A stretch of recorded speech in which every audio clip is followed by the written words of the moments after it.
la lumière des états généraux de la justice en RDC, les détournements en cascade, les dépassements budgétaires du jour au lendemain, la justice congolaise est-elle malade ou encore elle est passive ou encore active? C'est aujourd'hui dans les diagnostics. Bienvenue à tous.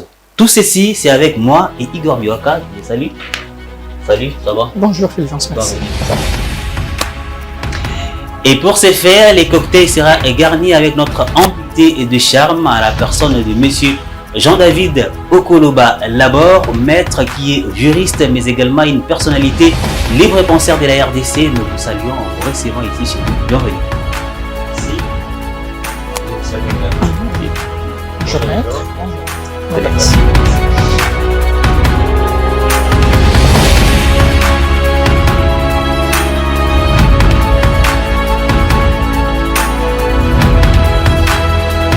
Jean-David Okoloba Labor, vous êtes juriste, encore une fois de plus, bienvenue ici chez nous avec le film télévision.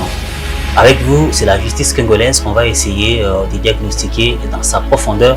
Déjà, je vais commencer avec la première phrase qui m'estomaque, moi particulièrement, c'est sorti une fois de la bouche du président de la République.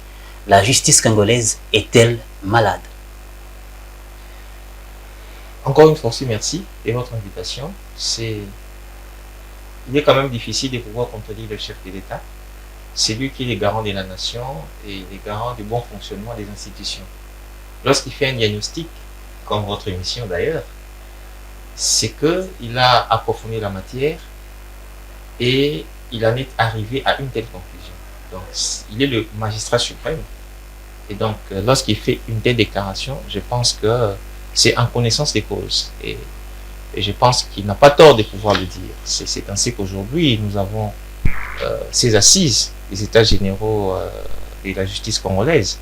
C'est pour passer au peine fin, les fonctionnements de notre justice, et voir là où ça ne marche pas, pour que nous puissions apporter le correctif, et que finalement, on puisse redorer le blason des sites de justice qui a longtemps été terni. Donc, je pense que le constat a été fait.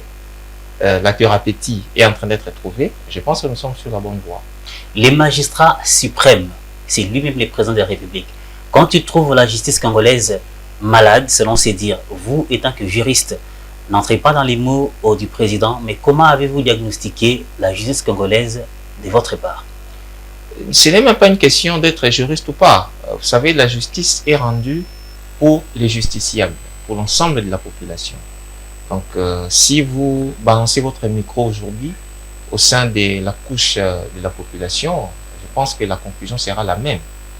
Il y a un problème au niveau de la justice. C'est des problèmes qu'on a eu à dénoncer, même dans vos différentes émissions ici. Et voilà, rien n'a changé. Il y a des décisions que l'on peut qualifier d'iniques qui sont prises au niveau de notre justice. Il y a la lenteur de la justice. Une affaire peut vous prendre plusieurs années, alors que sous d'autres cieux, on sait donner le timing du temps où on peut prendre pour une procédure judiciaire. Donc, voilà, les mots sont légion. Je pense que c'est un secret des polichinelles. Tout le monde le sait, qu'il y a un problème, et c'est là, comme je l'ai dit tout à l'heure, ne dépend même pas qu'on soit juriste ou pas. C'est une question sociétale. Et le constat est le même, le constat est général. Alors, maître Okoloba, vous l'avez dit en tout cas dit dans votre prolégomène, aujourd'hui les états généraux de la justice sont convoqués. À quelle réforme peut-on s'y attendre pour, n'est-ce pas, redorer évidemment le blason terni de ce secteur? Bon, j'interviens pas en ma qualité d'avocat, j'interviens comme juriste, puisque en tant qu'avocat, je suis lié.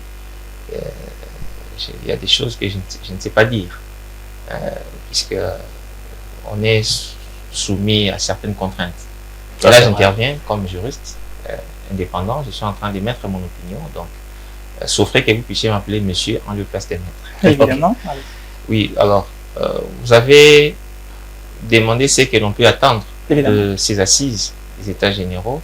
Je pense qu'il y a beaucoup de choses auxquelles on peut s'attendre. Mais déjà, d'emblée, je suis un peu inquiet du processus du déroulement. J'aurais voulu d'abord qu'il y ait des travaux liminaires où l'on définira la qualité des participants ainsi que l'ordre du jour. à mon humble avis, on est allé un peu trop vite en besogne.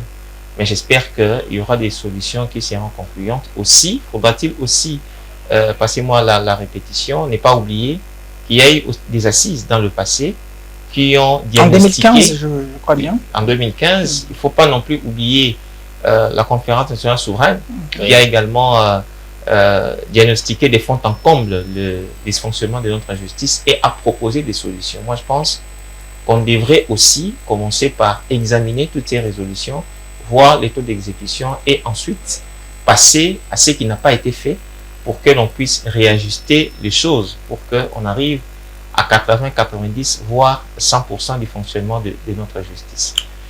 Alors, mais aussi, j'avais souhaité assez qu'on fasse appel à certains experts des pays amis, notamment des pays avec lesquels nous partageons le même espace linguistique, voire la même famille de droit, la famille romano-germanique, des pays avancés comme la Belgique et la France. On peut avoir l'expertise des magistrats de ces pays, des avocats de ces pays, du personnel de l'administration de la justice de ces pays, pour voir comment eux ils s'organisent, pour que nous puissions tirer profit de points positifs de leur fonctionnement, et puis pourquoi pas l'adapter à notre manière d'exécuter ou de rendre justice dans nos pays.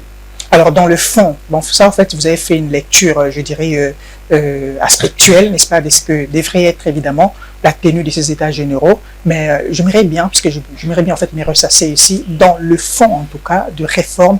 À quelle réforme peut-on s'y attendre? Puisque vous avez énuméré tantôt ici quelques mots qui rongent, évidemment, le secteur de la justice, évidemment, la lenteur avec laquelle on gère les dossiers. Mais à quelle réforme on peut, en tout cas, s'y attendre de ces assises des états généraux, si je peux me répéter?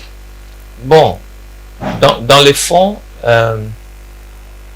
il y a d'abord l'administration même de la justice.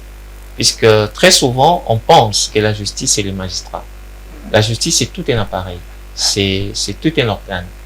Hein? C'est un pouvoir à part entière. La justice, les cours et tribunaux, c'est le troisième pouvoir tel que dicté par notre Constitution. Mais en son sein, il y a toute une administration. Donc, moi, je pense qu'il faudra d'abord commencer par recruter les personnels de qualité, les greffiers ainsi que les huissiers. Ce ne sont pas des va-nu-pieds. Hein. On ne peut pas faire comme parfois on fait dans l'armée ou dans la police. Lorsqu'un enfant est, on ne sait plus l'encadrer à la maison, on lui dit, bon, tu vas aller te débrouiller au niveau de l'armée. Moi, je pense que il faudra d'abord au niveau des recrutements recruter un personnel qualifié. Ensuite, très bien motiver ces personnels, ok, pour qu'ils ne puissent pas être tentés par ces mots de corruption qui nous rongent. Aussi, il faudra informatiser notre appareil judiciaire. C'est quand même aberrant de voir qu'au jour d'aujourd'hui, nous continuons avec des papyrasses au niveau de la justice.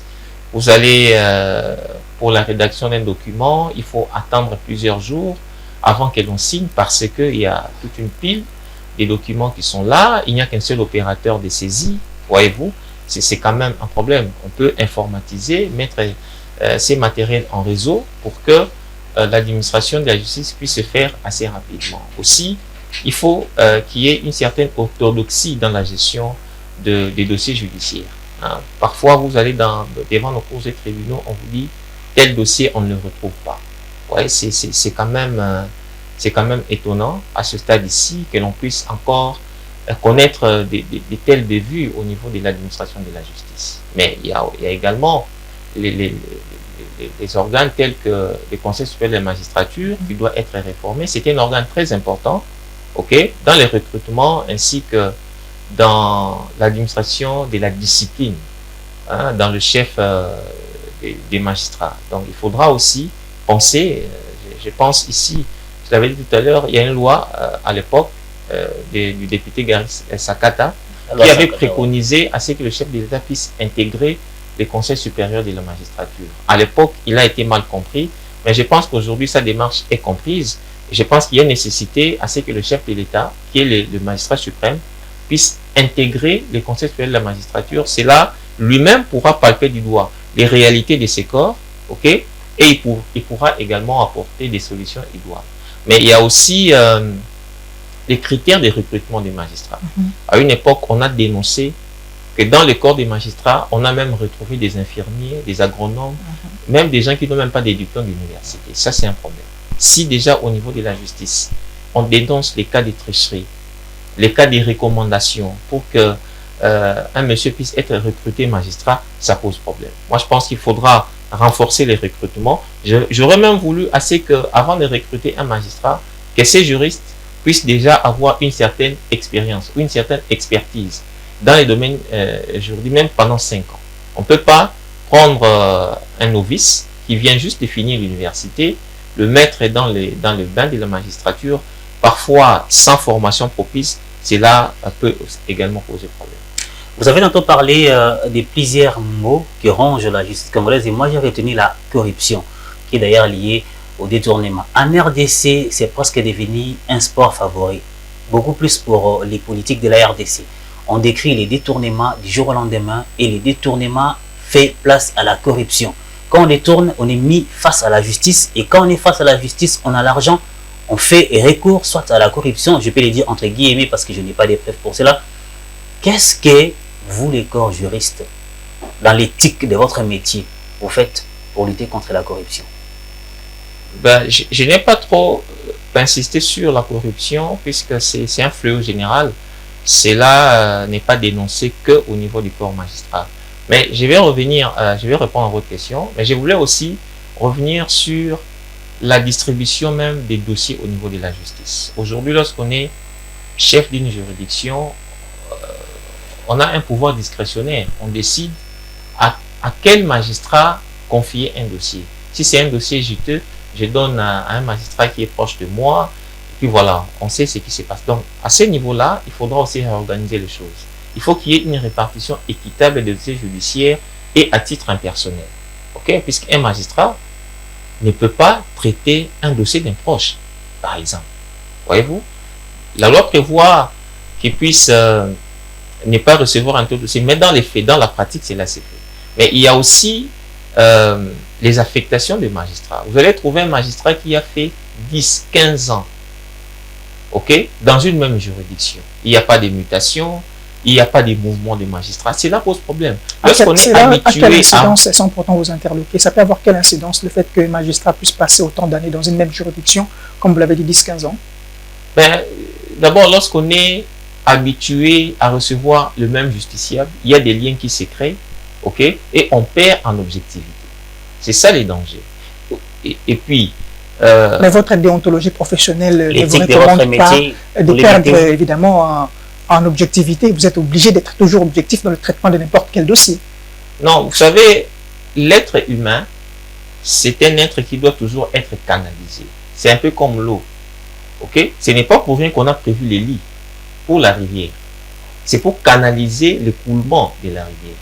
C'est comme ça aussi qu'on a des lois et des règlements. C'est pour encadrer tous les corps. On ne peut pas présumer que le magistrat ne peut pas perdre son objectivité. Ça peut arriver. C'est pourquoi il y a des garde-fous. Et parmi ces garde-fous, il y a la préconisation justement des mouvements des magistrats. Si vous êtes resté à un seul endroit, il y a des habitudes qui se créent, il y a des relations et des affinités qui se créent. Comme je vous ai dit tout à l'heure, là, vous pouvez perdre en objectivité. C'est un peu comme les policiers. Pourquoi on déplace les policiers à chaque moment? C'est pour éviter qu'il y ait une certaine amitié entre la police et la population, même les militaires. Donc, ce sont des cas qu'il faudra également revoir pour que cela ne puisse pas entacher justement l'objectivité du magistrat dans l'exercice de ses fonctions. Alors, il y avait une préoccupation, je pense, à laquelle je n'ai pas répondu. C'était de savoir, par rapport à votre éthique, vous l'avez presque peut-être un peu répondu avec ma dernière réponse, mais je disais, par rapport à analysant l'éthique de votre métier, qu'est-ce que vous faites pour lutter contre la corruption et l'éviter dans votre corps de travail? Non, déjà, tout magistrat sait que dans les règlements, la corruption est prohibée. Ok? Tout le monde l'enseigne même à son enfant à la maison. Oui, tout le monde l'enseigne même à son enfant, comme vous l'avez dit. Mais malheureusement, dans les faits, il y a des magistrats, excusez-moi les termes, qui sont véreux. Mais ce n'est pas tous les magistrats. Et il n'y a pas que les magistrats. Même dans les corps des avocats, vous trouverez des avocats qui ne sont pas très honnêtes. Vous trouverez des greffiers, des huissiers qui ne sont pas très honnêtes. On lui donne un jugement à aller signifier. Il dit, je n'ai pas retrouvé la personne. Il va mal signifier. Voyez-vous, il cache même certains documents pour que les justiciables ne puissent pas être en possession de cela, et cela peut poser problème dans la procédure. Donc, le cas de corruption, c'est un cas d'abord de moralité. Donc, il faudra à ce que, à partir même de l'école primaire, vous savez, quand j'amenais mon fils à bord du véhicule le matin, quand je l'accompagnais à l'école, il m'a dit, papa, dans l'autre 6e, les élèves qui sont là-bas sont des tricheurs. Je les vois quand on sort de la classe, ils vérifient dans les cahiers.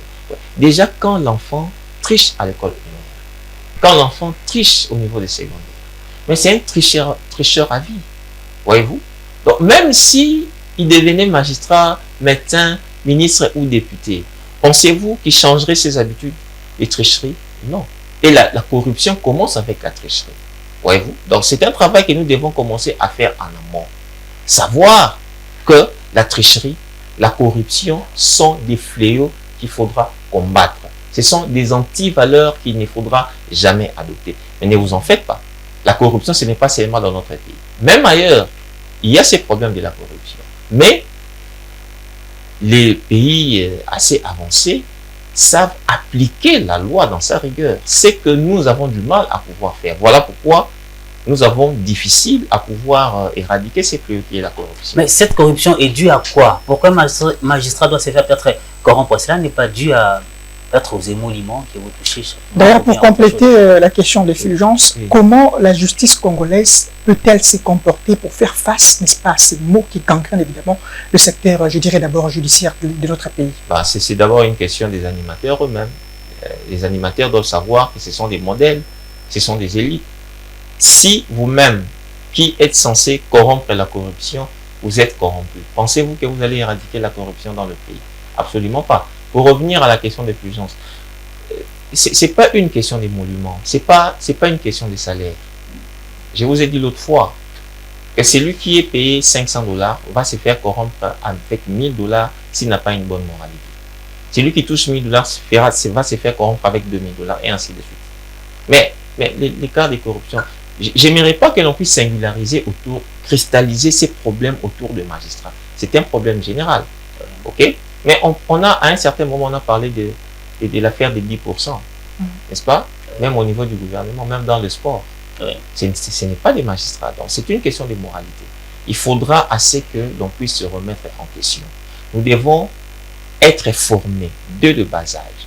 Savoir quelles sont les valeurs et quelles sont les anti-valeurs. Ce n'est pas une question de la hauteur des salaires, non.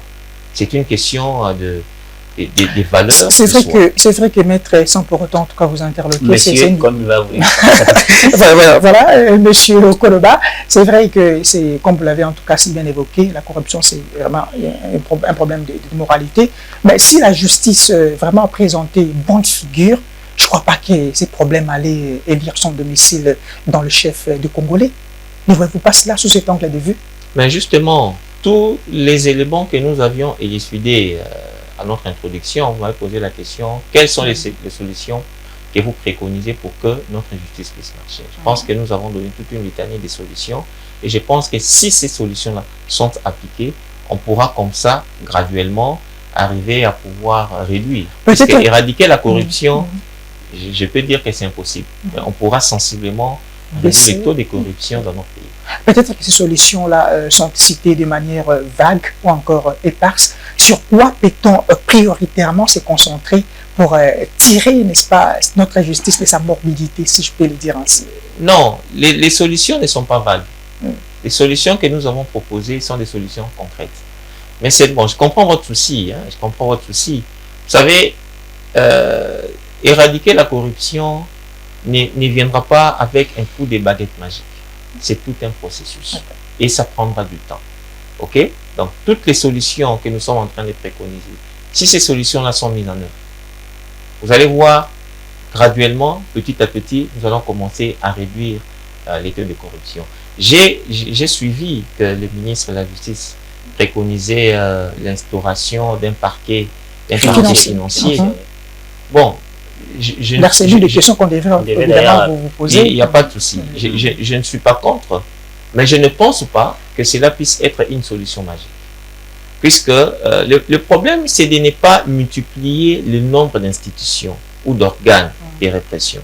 Le plus important d'abord, c'est de faire appliquer les dispositifs qui existent. OK? Vous avez... Mais lesquels dispositifs paraissent parfois insignifiants ou encore impuissants pour faire face à tous les maux non, on ne peut pas qualifier un dispositif d'impuissant dès lors qu'on n'a pas encore commencé à appliquer les règles qui entourent ces dispositifs. OK? Je voulais dire tout à l'heure que nous assistons au contrôle financier effectué par l'IGF, par exemple. OK?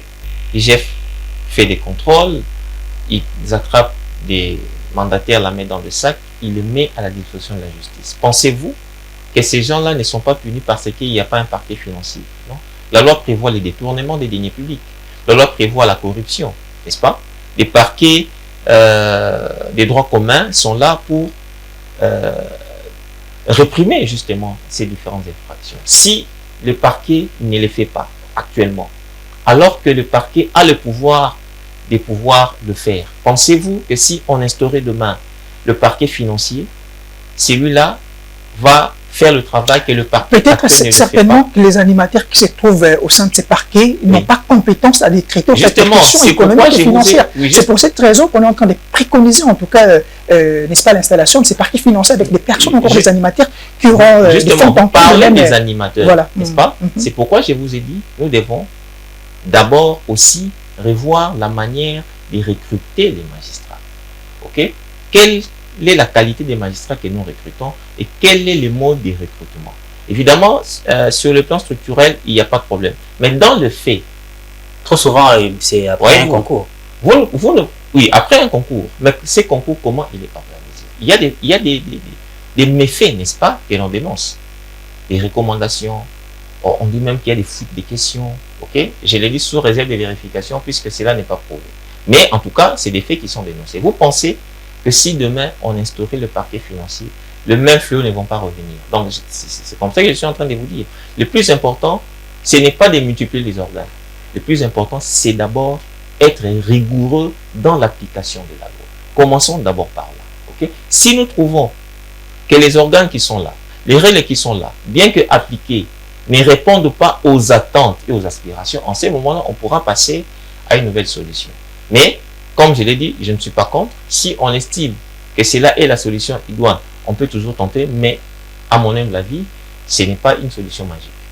Je pense que vous avez un peu anticipé mes idées, l'idée que j'avais pour la prochaine question, parce que j'allais parler des détournements et puis les dépenses qui sont effectuées un peu partout en RDC, les dépenses effectuées qui dépassent le limite, ça se voit avec des différentes institutions. Que prévoit la loi pour ces genres de choses? Parce que vous avez dit, il y a les corps des magistrats, il y a tout ça. Mais à la fin, on les dit à l'Assemblée nationale que les budgets assignés peut-être pour l'année Intel a été assigné, par exemple, j'ai dit 10 milliards, mais vous verrez que les dépenses atteignent 12 milliards et à la fin, donc la problématique des surconsommations des crédits, des dépassements budgétaires. Oui, bon, déjà, les dépassements des crédits ou le dépassement budgétaire, ce n'est pas un détournement.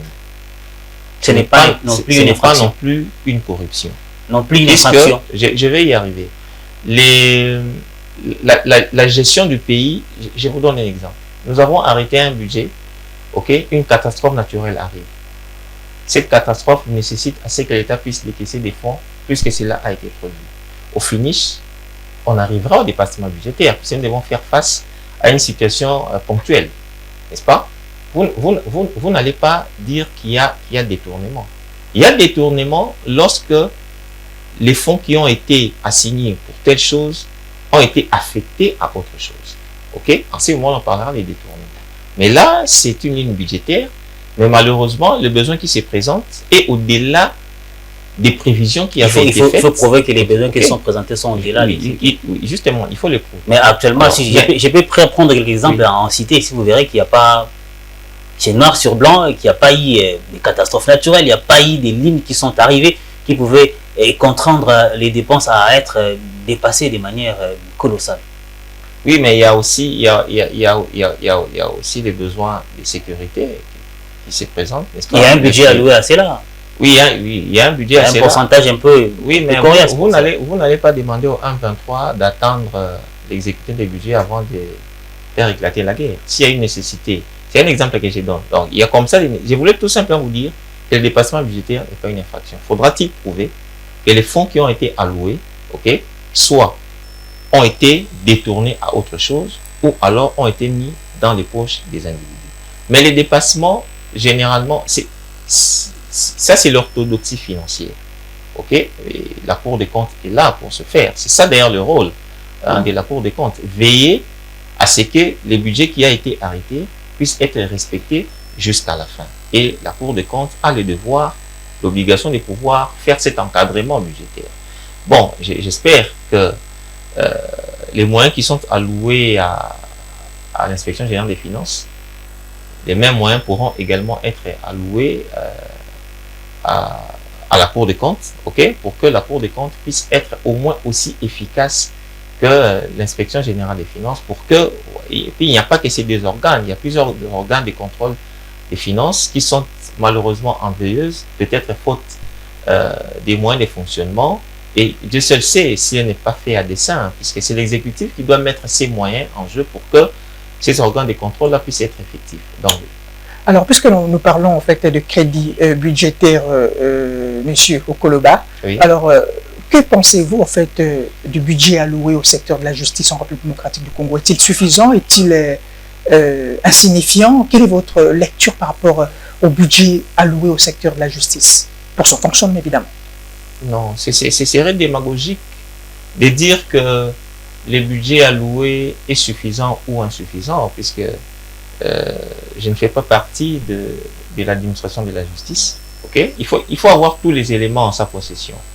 D'abord, je ne connais pas les salaires des magistrats, je ne connais pas les salaires des fonctionnaires qui sont au niveau de la justice, les frais de fonctionnement, tout ça. Donc, c'est une question à laquelle je ne peux pas répondre, sinon je tomberai dans la démagogie. J'espère que eux-mêmes, les concernés, pourront se prononcer si les budgets alloués au fonctionnement de la justice est à la portée ou pas. Mais je pense que le gouvernement met tout en œuvre pour que notre justice puisse fonctionner correctement. Si le président de la République dénonce les dysfonctionnements, si aujourd'hui on en est arrivé à la convocation des États généraux, c'est que le gouvernement veut prendre à bras le corps ces problèmes, y compris les problèmes financiers des animateurs de cette institution de la justice. Monsieur Okoloba, il s'avère qu'à ce jour, l'Assemblée nationale, avec les budgets de l'État, dispose en son sein la liste des 513 députés qui sont payés avec les frais de l'État. Cela ne constitue pas une infraction, autant plus que par la législature, il faut avoir au nombre normal 500 députés. Et il y a des circonscriptions, notamment à Simanimba, à Rutshuru, si je peux les citer ainsi, il n'y a pas eu élection. C'est-à-dire on ne devait même pas attendre les 500 députés, mais on est à 513. Et le président de l'Assemblée l'a expliqué en disant que ce sont les anciens présidents de l'Assemblée nationale qui sont encore listés pour être payés. Quelle est la loi qui fait que ces anciens présidents soient payés, ou cela ne constitue pas carrément une infraction? Les anciens présidents ne sont pas au nombre de 13, à ce que je sache. Non, mais la loi est claire. Le nombre de députés est connu, c'est 500. Il ne devait pas attendre les 500 à ces jours, parce qu'il y a des coins où il n'y a pas eu des élections. Oui, s'il y a des coins où il n'y a pas eu d'élections, c'est-à-dire on va soustraire à ces nombres-là. Donc, si nous sommes à 513, c'est là pose problème. Et puis, je pense que les députés, ils reçoivent leurs indemnités de sortie. Je pense que c'est 6 mois de leur émolument, hein, si je ne me trompe pas. C'est que la Constitution prévoit. Et puis les anciens présidents des deux chambres, ils ont un traitement reconnu par la loi. Donc il ne faut pas qu'il y ait amalgame entre les anciens présidents et les nombres des députés qui sont payés actuellement. Je pense que les choses sont claires, la loi a fait les répartitions. Ceux qui doivent être payés, d'ailleurs c'est réparti dans la loi budgétaire, n'est-ce pas? Oui. Il faut que l'Assemblée ou le Sénat envoie la liste des personnes, des députés et des sénateurs qui avaient été élus. C'est en fonction de cela que le gouvernement fera l'opération retour pour le paiement des leurs émoluments. Donc, je pense qu'à leur niveau, ils vont se justifier et les organes compétents pour ce faire feront leur travail correctement pour qu'on puisse clarifier les choses. Je crois que on va changer carrément de chapitre pour faire justement une marche en arrière. On a ici évoqué le problème des animateurs dans le secteur judiciaire de la République démocratique du Congo. Monsieur Koloba, vous êtes juriste évidemment. Aujourd'hui, il y a un homme à la tête de ces ministères, Constant Mutamba, dont le profil est quasi critiqué par les uns et apprécié par les autres. Quel est, en fait, selon vous, n'est-ce pas, quelle lecture vous pouvez faire de sa présence au sein de ces ministères? Bon, je vais devoir m'excuser, je n'aime pas trop faire les débats sur les personnes. J'aime faire un débat d'idées et un débat structurel. Et puisque quand on parle de lui, pour compléter en tout cas, quand on parle de lui, on ne voit pas le profil, on ne voit pas Mutamba, mais on voit la philosophie Mutamba avec autant de réformes qu'il a tant soit peu essayé d'apporter au sein de ses ministères. Évidemment, la bancarisation des frais judiciaires qui a fait en sorte posé d'ailleurs problème avec des magistrats. Voilà. Donc, si on peut le dire ainsi. Et puis, autant de réformes que vous connaissez en tout cas. Non, ben bon, si quelqu'un veut faire autrement et correctement, on ne peut que l'encourager. Et déjà, le fait de convoquer les États généraux de la justice, c'est une bonne chose. Le fait de bancariser les frais de la justice, c'est également une bonne chose. Bien que le chemin à parcourir est encore très long, mais je pense que nous pouvons l'encourager. Il est sur la bonne voie. Pourvu que tout ce qui s'est fait se fasse dans la légalité, puisque les juristes sont prisonniers de la loi. Vous pouvez faire une bonne action, mais lorsque cette bonne action ne cadre pas avec la loi, voilà, ça ne peut pas s'appliquer. Un juriste, ce n'est pas un philosophe, ce n'est pas un sociologue. Le juriste est prisonnier de la loi. Donc, moi j'encourage le ministre de continuer avec ces réformes, tout en insistant sur le fait que ces réformes doivent être cadrées conformément à la loi. Voilà, je vais faire un amalgame des mots que vous avez dit tantôt pour en faire sortir une question. C'était d'ailleurs en prélude de l'émission. Nous avons parlé des corruptions, nous avons également parlé des détournements, vous avez parlé des changements des personnes qui dirigent certaines instances sur le plan de la justice ici en RDC. Vous avez parlé également du travail de l'IGF qui fait les rapports à la justice et puis la justice disculpe peut-être aussi certains. Aujourd'hui, peut-on dire que la justice congolaise est-elle active ou elle est passive? Ben, honnêtement, notre justice n'est pas active. Hein, n'est pas active. Vous savez, quand vous lisez la Constitution, la Constitution dit, bon, ça c'est également l'une des faiblesses de notre Constitution, que le chef de l'État, les membres du gouvernement, lorsqu'ils entrent en fonction, doivent faire la déclaration de leurs biens. N'est-ce pas? Évidemment. Mais la finalité, c'est quoi? La finalité, c'est éviter l'enrichissement sans cause. Ok? Vous êtes entré en fonction, vous aviez, je donne un exemple banal, un immeuble, votre salaire est connu, mais vous sortez de vos fonctions qui n'ont duré que 2 ou 3 ans, 5 ans. Vous avez 40 immeubles. Il faut justifier comment vous avez acquis ces immeubles-là, n'est-ce pas? Mais la Constitution ne dit pas qu'à la sortie de la fonction, la même personne ou les mêmes personnes doivent faire la même déclaration. On dit à l'entrée, mais à la sortie, il n'y a plus rien. Donc, il y a un problème. Nous voyons des immeubles piluleux dans la ville de Kinshasa. Mais on doit se poser la question, ces gens-là tirent l'argent où? Peut-être les affairistes. Ah, vous dites peut-être. Ouais. Mais justement, si la justice était active, elle allait rechercher. Puisque je ne peux pas comprendre qu'on manque de l'argent pour construire des routes, mais qu'il y ait de l'argent pour construire des immeubles à 5, 6, 10, voire plus de 10 étages dans la ville de Kinshasa. Il faut se questionner. Ces gens-là, ils trouvent l'argent où? Voyez-vous, vous avez des fonctionnaires, un agent de la DGI, un agent, je ne sais moi, de la DGRAD, tout le monde sait que celui-là, il est agent de tel registre financier. Son salaire est connu. Mais il roule carrosse avec des voitures de luxe. Il a des immeubles, ça et là. Mais ça pose problème. C'est là où moi je conclus que notre justice n'est pas active. Et la passivité de cette justice congolaise ne serait-elle pas en fait la résultante de l'absence de textes légaux?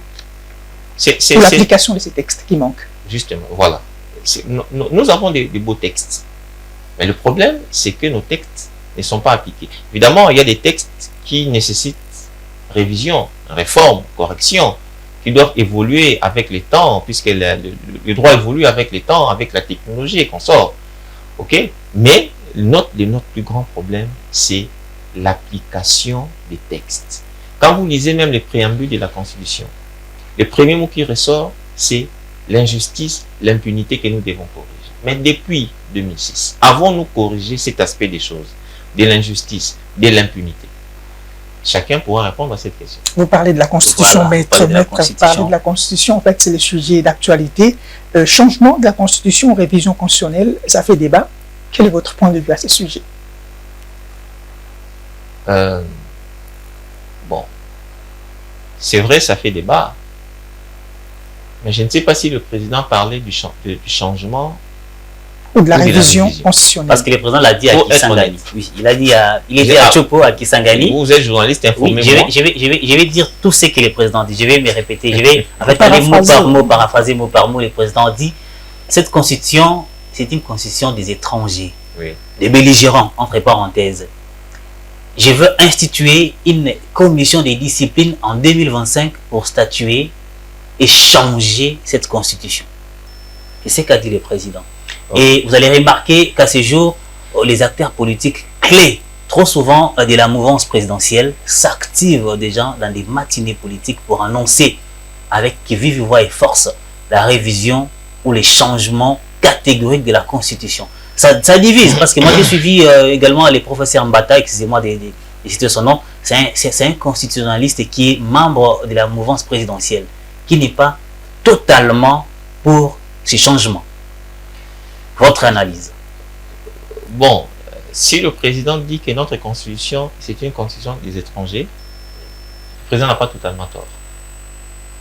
Donc vous êtes pour le président avec ces mots? J'en arrive. Il n'a pas totalement tort, puisque si vous lisez la constitution française, vous lisez la nôtre, en tout cas il n'y a qu'un pas. Même dans les préambules, dans certaines pages, c'est identique. C'est vraiment du copier-coller. Copier-coller. Okay. Donc quand le président, et le président c'est un acteur majeur de notre scène politique. À l'époque, il était dans l'opposition lorsque la constitution a été rédigée. C'était une constitution de belligérants, c'est vrai, mais il y avait également l'opposition politique ainsi que la société civile qui avait pris part à ces assises. Et l'UDPS en fait partie. Donc quand il dit ça, c'est en connaissance des causes, je ne peux pas contester ce qu'il a dit. Et je vous dis que cela n'est pas totalement faux. Alors, sur le changement ou la modification, comme je vous ai dit, un juriste est prisonnier de textes de loi. Dans la Constitution, il est prévu, il y a des dispositions qui prévoient, je pense que c'est l'article 119, si je ne m'abuse. On pourra toujours vérifier. Cet article prévoit la modification de la Constitution. Dans son entièreté ou bien la modification de certains articles de la Constitution? Parce que les dans sa quasi-totalité. Okay. Quoi qu'il y a des exceptions. Hein? Ces exceptions-là sont élucidées au niveau de l'article, je crois, 220, 219 et 220. Oui. Hein? Notamment la forme de l'État, la forme représentative du gouvernement, oui, le nombre de mandats du chef de l'État. Okay? Non, pas surtout ça, aussi ça. Il ne faut pas se focaliser sur ça. Aussi ça. C'est ça le problème avec notre société. On veut tout politiser. Pourquoi les gens s'attardent seulement à l'article sur les mandats d'un président? Parce que la mouvance présidentielle est dit tout haut que 5 ans, c'est trop peu pour un président de faire de miracles ou de grandes choses pour un pays continent. Quelques acteurs de cette mouvance, quelques acteurs qui disent que 5 ans, c'est trop peu. Alors 10 ans, ça sera certainement insuffisant. Moi d'ailleurs, j'aimerais d'ailleurs vous poser la question pour savoir, à ces jours, au stade actuel de l'état de la RDC, est-ce que les changements, la révision de la Constitution, c'est propice ou bien c'est encore... c'est un sujet qui devait même être pour compléter oui. En fait, Fulgence, ou encore aller au-delà de ce clivage-là, je sais que vous allez en venir. Et que reproche-t-on à l'actuelle constitution de la République démocratique du Congo? Je ne vais élucider aucune question. Je suis à mon aise. Donc, Ok. si vous permettez que je puisse continuer. Ok. Donc, il y a un nombre d'éléments dans notre constitution que l'on ne peut pas toucher lorsque on fait la révision. Et l'initiative de la révision constitutionnelle est détenue concurremment par le chef de l'État, ok, par le gouvernement après Conseil des ministres, et même vous et moi, hein, les peuples congolais, nous pouvons, si nous nous réunissons à 100 000 personnes, ok, nous pouvons prendre l'initiative de la révision de la Constitution. Donc là, il ne faudra pas faire un procès d'intention au chef de l'État. Lui-même n'a pas dit qu'il veut changer la Constitution pour faire un troisième mandat. Ok? Les propos de ses collaborateurs ne sont pas ses propos. Il faut que les choses puissent être claires. Qu'est-ce qu'on reproche à notre Constitution? Bon, déjà, moi, je reproche aux Congolais le fait de ne pas lire la Constitution. Vous savez, même ceux qui crient, on veut changer la Constitution, le président veut modifier le mandat, faire un troisième mandat. Si vous leur posez la question, avez-vous déjà lu notre Constitution? La majorité vous diront non. Mais ils se précipitent pour faire les débats à la télé. La Constitution, c'est un texte des lois, évidemment, pas n'importe lequel, c'est vrai, c'est le texte fondamental, c'est la loi fondamentale, la loi des lois. Oui. Mais n'empêche que cela puisse avoir des faiblesses. Okay? Et lorsqu'il y a des faiblesses, il ne faudra pas passionner les débats, politiser les débats. Nous devons nous asseoir pour réfléchir. Quelles sont les lacunes que nous pouvons corriger? Il y en a. Et évidemment, cela dépend des interprétations des uns et des autres. Alors, pour revenir à la question sur le changement, je vous ai dit que les changements, la Constitution n'est pas prévue dans la Constitution. Ça, c'est très complexe. Je ne dis pas que cela ne peut pas se faire, mais c'est complexe. Puisque, pour changer la Constitution, il faut faire appel au corps constituant. Ok? Le président peut décider, et ça demande un consensus national. Un référendum. Avant même le référendum, il faut qu'il y ait un constituant. C'est le constituant qui rédige la Constitution. Mais il va aussi se poser un problème. Quand on va les changer, dans l'intervalle, qu'est-ce qui va arriver? Puisque le pouvoir est assis dans cette Constitution-là, actuelle. Si nous les changeons, quelle sera la légitimité des institutions qui seraient là en place? Donc voilà, ce sont des questions techniques profondes qui nécessitent un débat. Et je pense que je ne sais pas si on a fait le procès de nation chef de l'État. Non, je ne pense pas que son idée... j'aimerais que vous me répondiez par oui. Oui, je veux et non, je ne veux pas. Non, nous ne sommes pas mathématiques. Moi, je ne suis pas mathématicien, je suis un juriste. Oui, vous avez lu la Constitution, vous êtes juriste. Oui. Vous connaissez les ABC de la Constitution congolaise. Vous avez dit, c'est d'ailleurs du copier-coller avec... pas tout. Pas il y a tout. des C'est dispositions. un peu du copier-coller à quelques pourcentages, même 20%. Même les régimes que nous avons, Oui. c'est les régimes français. Pas de problème. L'Amérique également a les mêmes régimes, mais sauf que là-bas, c'est 4 ans. Non. Les États-Unis, c'est les régimes présidentiels. La France, c'est Oui, semi-présidentiel, comme nous. D'accord. Oui. Moi, j'aimerais que vous me répondiez par oui, je veux et non, je ne veux pas. Vous avez lu la Constitution, vous êtes juriste. C'est depuis 2006. Nous sommes en Bon, pour ça, j'y réponds oui. Attendez, je ne suis pas arrivé à la fin. Vous avez lu la Constitution dans votre aise, avec toute indépendance d'esprit. Oui, vous voulez ou non, vous ne voulez pas que la Constitution de la RDC soit changée. Non, déjà, je vous ai dit les vocables changements dans la Constitution. Je n'ai pas demandé des phrases, moi j'ai demandé oui, je veux, non, je ne veux pas. Je vais y revenir. La procédure de changement n'est pas prévue. Mais la procédure de la révision est prévue. Pour la révision, j'ai dit oui, il y a des dispositions qui nécessitent révision. Quelles sont ces dispositions-là? Ça, c'est à titre personnel. Oui. Déjà, pour moi, il y a trop d'institutions dans notre pays. Ok?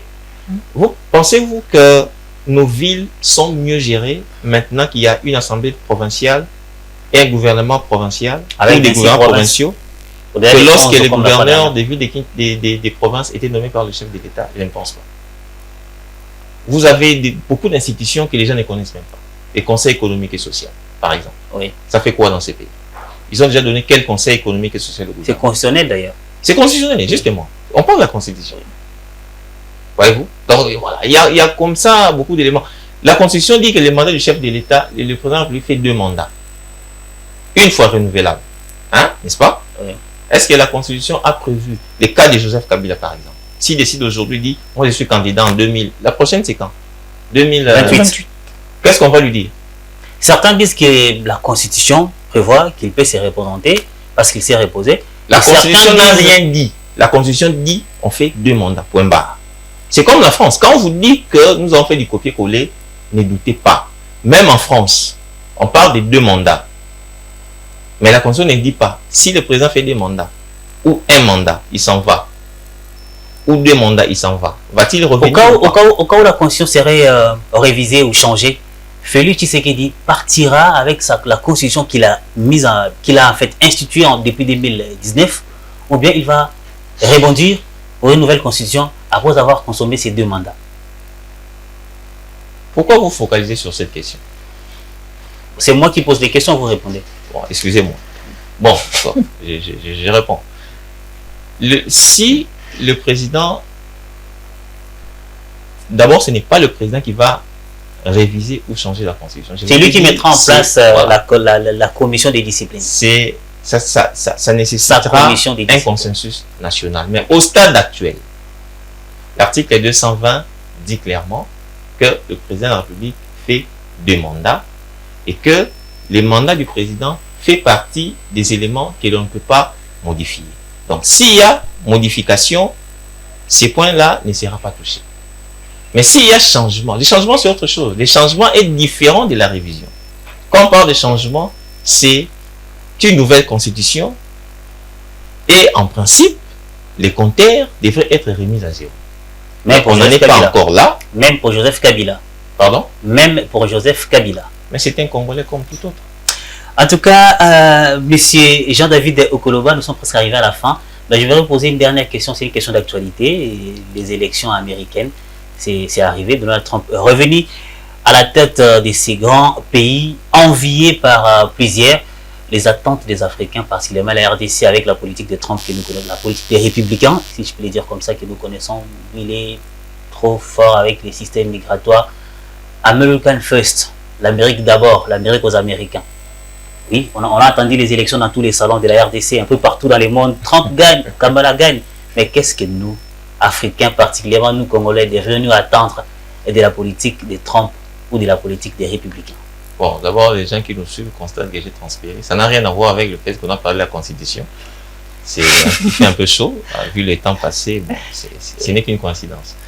Pour revenir à votre question, bon, l'élection de Trump, l'Amérique d'abord, mais c'est son droit. Chaque homme politique se bat pour la cause de sa nation. Que Trump se batte pour son pays, les États-Unis, ce n'est que des bonnes guerres et c'est son droit. On doit les féliciter. C'est un très bon chef. Il est élu pour nous, Congolais. C'est une très bonne chose aussi. Parce que on nous a fait croire depuis toujours que les démocrates, c'était des gentils, que les démocrates aimaient la démocratie, que c'est les démocrates qui font partie des dictateurs en Afrique. Mais quand vous analysez froidement toutes les administrations démocrates, ce sont ces administrations-là qui nous ont posé énormément de problèmes. Non seulement dans notre pays, mais également dans le monde. La plupart des guerres déclenchées dans le monde, c'est pendant la période de l'administration démocrate. Laurent Désiré Kabila a été tué pendant la période de l'administration démocrate. La guerre d'agression que nous connaissons a été activée pendant l'administration démocrate. Si vous lisez le livre du Camerounais Charles Nana, Holocauste au Congo, vous allez voir, il a très bien étudié les choses. C'est qu'on a dit à Mobutu, tu dois partir. Tes amis là qui étaient à l'administration, les républicains sont déjà partis, tu ne sers plus à rien, la guerre froide est finie. C'est toujours les démocrates. Ce sont les amis de ceux qui nous agressent, les Bill Clinton et consorts. Donc pour nous, qui est un républicain, c'est salutaire. Je pense que ces aventures dans l'Est là vont s'arrêter parce que les républicains ne réfléchissent pas comme les démocrates. Donc moi, je suis très content. Je pense que notre gouvernement tirera profit de la présence de Donald Trump. D'ailleurs, on a tenté de les tuer à 2 reprises. Oui, on l'a diabolisé, ça n'a pas suffi. Non, et Kamala, c'est lui qui a fait un très bon débat, il fait une très bonne campagne, mais maintenant, je ne sais pas si vous suivez ces médias-là, ils ont changé de discours. Ils ont commencé à critiquer Kamala. Nous savons comment ça fonctionne. Ok, donc moi je pense que... Moi j'aime les gens qui dérangent. Les gens qui dérangent, ce sont des gens qui sortent du système. La mondialisation, la globalisation, les ceci. Ces histoires-là, ne sont pas bonnes. Moi, les gens comme les Donald Trump, là, moi, je les aime. Je suis heureux qu'il soit élu président des États-Unis. Ça profitera à notre pays. Voilà, merci beaucoup Jean-David Okoloba. Et c'était un grand plaisir pour nous de vous avoir ici sur notre plateau dans ces magazines Les Diagnostics. Vraiment, nous avons été enrichis. Nous avons fait les balais de l'état de la justice congolaise. Une fois de plus, merci. Et prochainement, nous aurons encore besoin de vous, on ne sait pas quand, mais quand il y aura des recommandations pour les états généraux, en tout cas, je vous appellerai pour une discussion, peut-être en coulisses, pourquoi pas. En tout cas, c'est un plaisir de vous avoir. C'est moi qui vous remercie. Merci également à Igor Mioka. Merci à toi, Fulgence, et merci à notre invité en tout cas. Voilà. Merci à tous les téléspectateurs, merci également à l'équipe technique qui était derrière les différentes machines pour rendre beau toutes ces belles choses. Les rendez-vous est pris très prochainement avec un autre invité pour diagnostiquer un autre secteur. D'ici là, portez-vous bien. Merci.